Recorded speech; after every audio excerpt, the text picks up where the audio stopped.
Hi, I'm Dr. Joan Nelson, and today I want to talk a little bit about what organisations can do to better support women when they've just had a baby. So a while back when I just started out in this business, I was really excited that an organisation had asked me to come and talk to them about my research and about my ideas around the future of work. And I was so excited about this, but I just had a baby. And I worked out that in order for me to be able to attend this event, and it was out of town, really the only way that I could do it is if I took my baby with me. I was still breastfeeding and I couldn't sort of bring my husband along as well because he had other commitments. So the only way it was really going to work is if I brought my baby along and he would effectively attend the talk, and he did it in my front pack.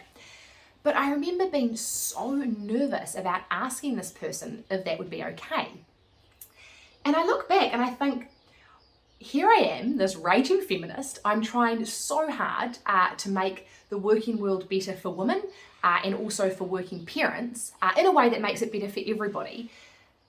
But here I am, terrified to ask if it's okay to please bring my baby along. And I think what this says is that even someone who knows the importance of trying to make things better for women, integrate family more, I was still nervous about asking that. And it just shows what a long way our society has got to start normalizing this idea. I had it in my head that work and babies just don't mix, that you kind of can't put the two together. But what I think was really awesome about this organization, and I'll name them because they did a great job, it was Ernst & Young, EY. And the guy who had teed this all up, he was absolutely brilliant. You know, he said, of course you can bring your baby. He's just like, I just assumed that you would be. And it was such a relief to know that. I was nervous about asking, and he was like, yeah, I just assumed your baby would be coming.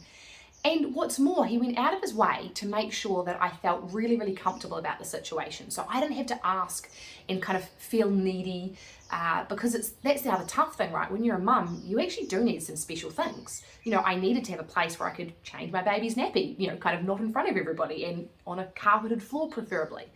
I needed, when we went out for dinner that night, to kind of not go to a loud pub and sit on bar stools because that's not particularly comfortable to breastfeed a baby.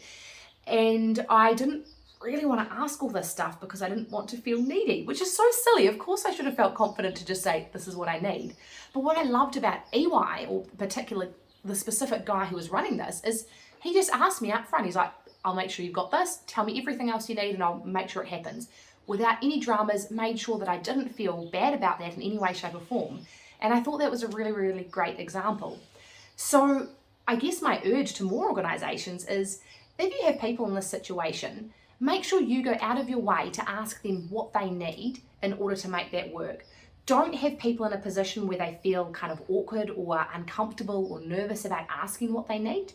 You as an organisation, make sure you ask what do they need and do whatever you can to make sure that person feels valued and comfortable. And then you'll get great value out of them. Thanks very much.